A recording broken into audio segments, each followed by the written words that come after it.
If there was ever a time for the Cowboys to finally get that 49er off their back, this would be the time. Let's get right into it, but first, please, y'all be sure to subscribe to the channel. We are fastly approaching 25K, and we only about 100 subs from 24K.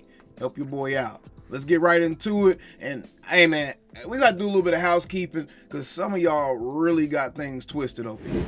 The Dallas Cowboys and the San Francisco 49ers are meeting yet again for this time the 2024 installment of their heated rivalry. The 49ers are going into the game with half of a team, and this, my friends, makes the Cowboys have their best opportunity to finally beat the bully. The 49ers have been putting foot to ass, y'all. They have been on us for the last few years, including some very, very devastating playoff losses. But this year, all of that could change because the 49ers are going into this game extremely, and I mean extremely, shorthanded. They're looking to be without, potentially, Kevin Givens, one of their defensive tackles, Jauan Jennings, their wide receiver. That's going to be super important once you hear some of the names of these other guys.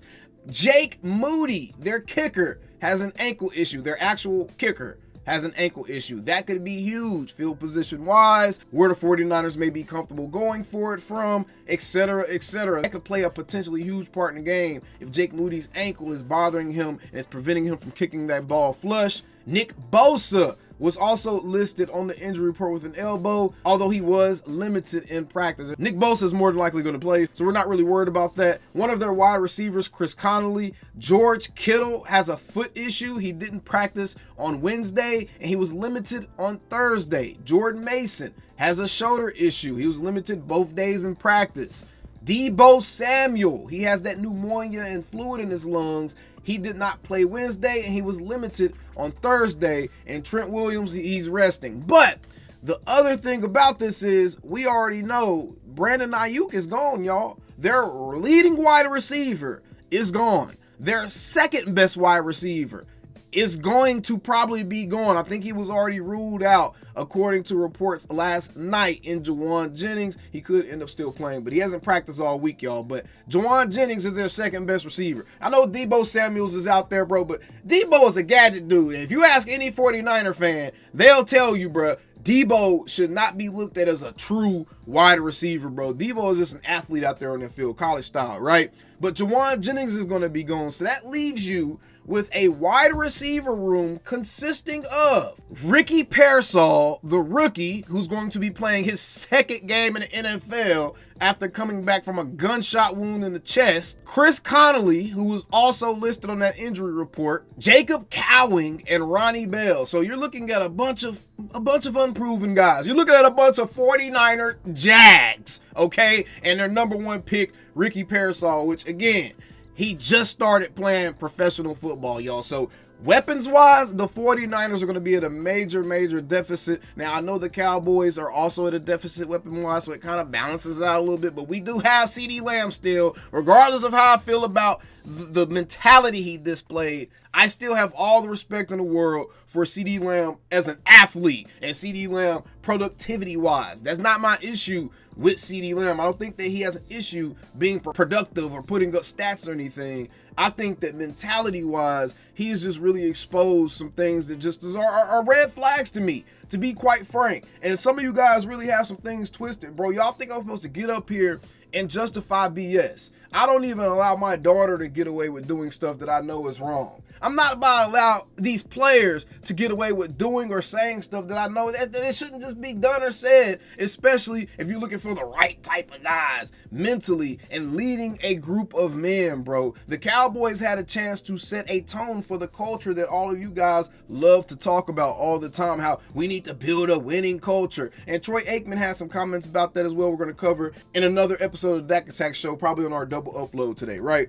But a lot of you have issues with the culture being set, and the Cowboys had a chance to set a clear culture. Regardless of what Jerry Jones got going on, the Cowboys leadership had a chance to set a tone for the locker room and let these guys in the locker room know that, hey, If you're going to allow yourself to be distracted by stuff like that, Dallas ain't for you. We see that as an excuse. Dak Prescott said it, literally calling it an excuse and bringing up the point that if you get distracted by people seeing you in passing for a couple of seconds at a time, and it's not like they see everybody, they may see you in passing where they may be able to look through a window and not really be able to interact with you at all. That is prohibited. They may be look through a window and see you in the cafeteria or something, but that's not bothering you, bruh. But like Dak said, if that type of stuff is bothering you, man, then you're gonna be bothered by fans at the stadium. It's an excuse. Dak, let it be known. That type of stuff, leaning on that type of thing is an excuse for why we aren't winning or things that are holding us back as a football team. It's nonsensical, bro. Micah Parsons said the same thing. He said you got to call out BS when you see it, which was the report about the whole facility thing in the first place. And he also added,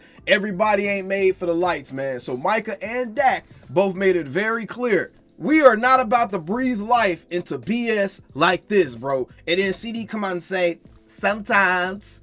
Come on, bro. That was a chance for the leaders of this team, the biggest stars of this team, to send a message to the locker room and let them know, like, hey, if there's any more of y'all in here worried about these tours, bro, y'all need to be worried about y'all damn jobs. We grown-ass men out here. Even J. Lou said the same thing. He literally said, we grown men. That is not on my mind. I don't even think that's something we should be worried about, bro. That ain't got nothing to do with football. J. Lou said that. So y'all sitting here and say, oh, well, some of the players, a group of players are coming out and complaining about the tours being an issue. Then you have other guys saying, hey, man, come on, man, what we doing, bro? We letting that stuff be an issue? You're mentally weak if you're letting that be an issue. Which one do you want your team to go by? Do you want your team to have to be pacified and coddled and made to have a perfect environment and perfect surroundings for them to be able to perform, just to be able to lift weights? Or do you want them to be laser focused and not being able to get easily distracted by bullshit, bro?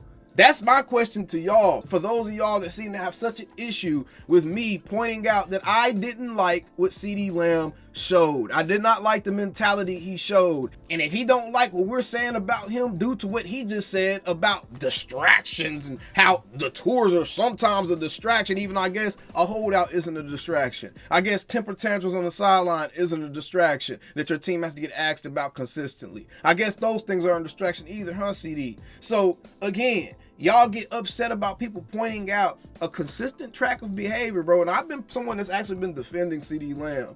Y'all get upset at somebody for pointing that type of thing out and saying stuff like, oh, y'all want players to be honest, then when they're honest, y'all get mad. How y'all gonna get mad at CD for being honest? Because just because your girl is honest with you and tells you she cheated on you, are you gonna pat her on the back and congratulate her? Or are you gonna tell her, hey, your honesty just revealed that you're a shitty person? Which one are you gonna say? And I'm not saying that CD's a shitty person because he said that. I'm saying it showed that he's mentally fragile. He's mentally weak, or at the very minimum, he's unfocused, bruh. That's what that showed. And that is a negative when you're looking at someone that's supposed to be the best guy on your team as far as a weapon goes, bruh. You don't want your best weapon to be a water gun and everybody else bringing fully automatics to the damn party, bro. That's not where you want to be. And that's not where I want to be, at least. And that's all I'm pointing out, bro. I'm not trying to turn nobody against CeeDee Lamb. I'm not trying to forge an angry mob against CeeDee Lamb. I'm simply giving y'all my opinion on something that, as a player, that I really admired, bro. I really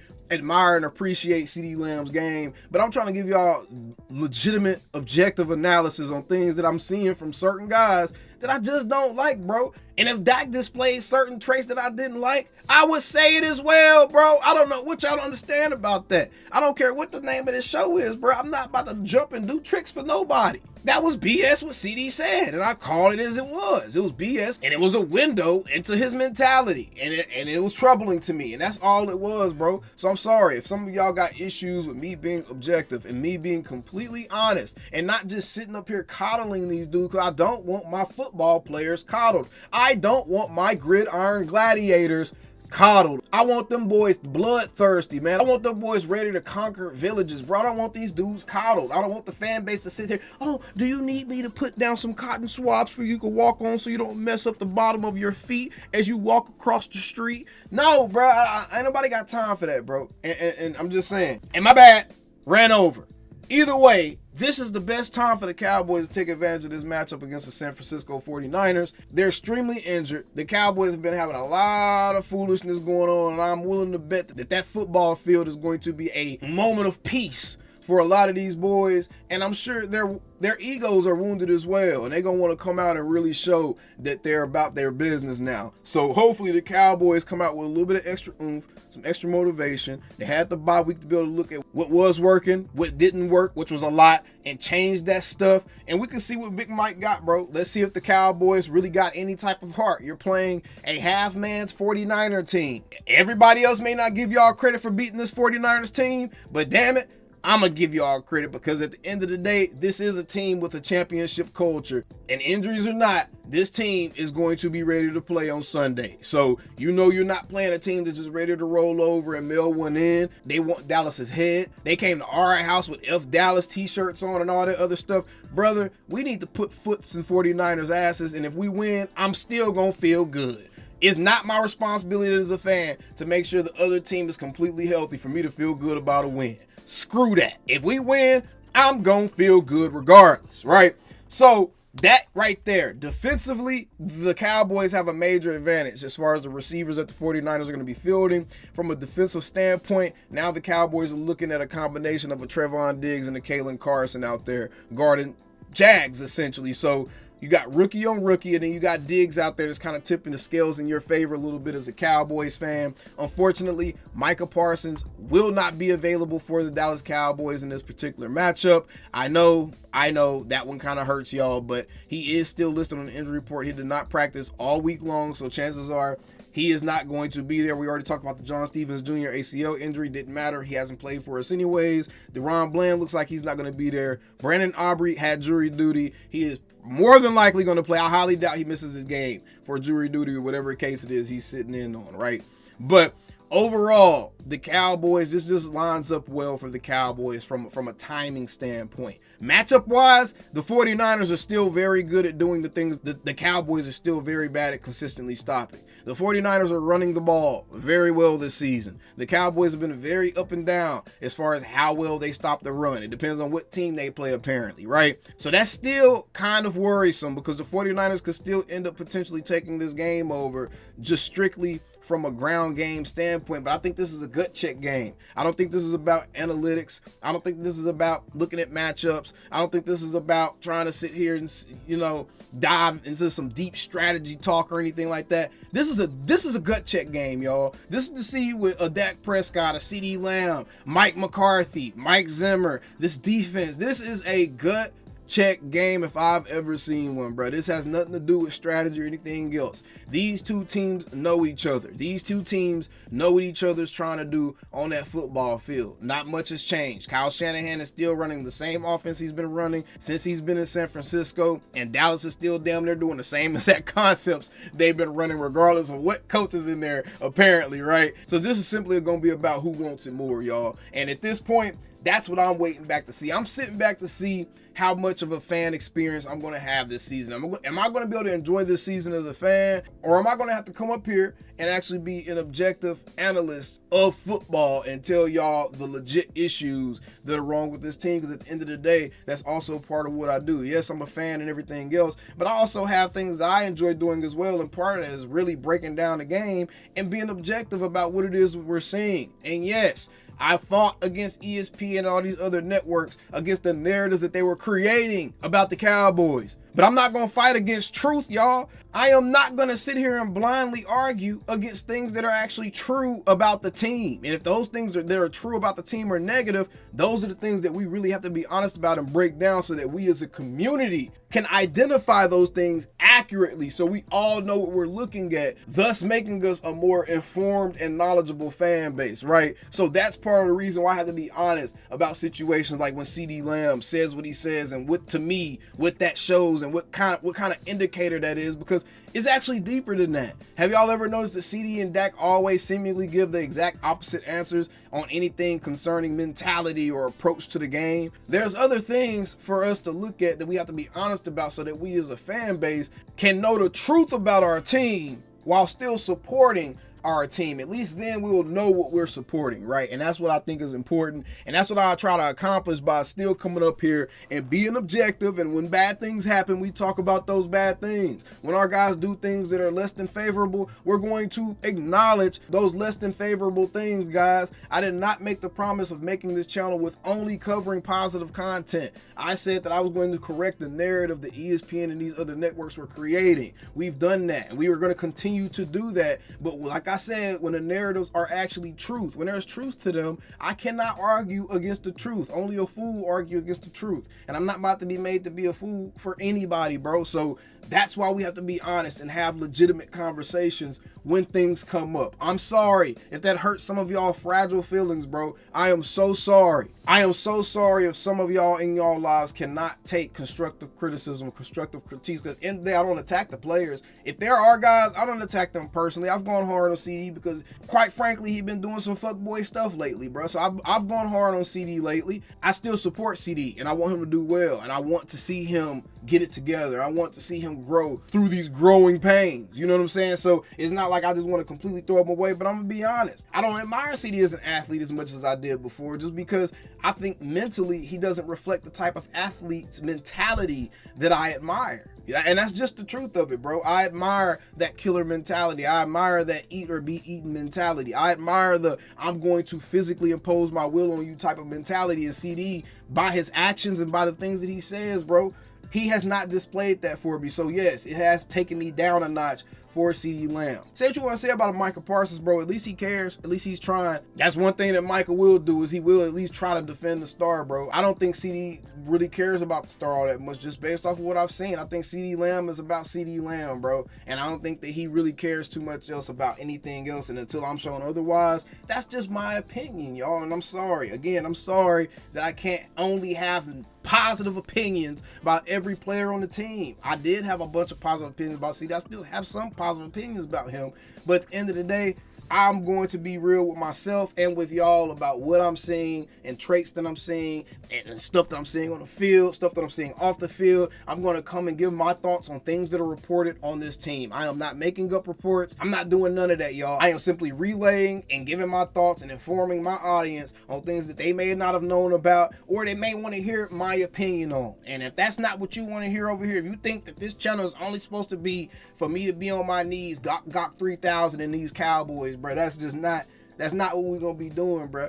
That's not what we're gonna be doing. We're gonna give them their flowers when they deserve it, bro. But I haven't even been able to really give Dak any credit for real this year, and I have not going to until he earns that, bro. And that's just being real. And we still them same old Cowboys, and we still gonna put foots in 49ers asses. Like I said, I don't need to talk about no deep strategies, bro.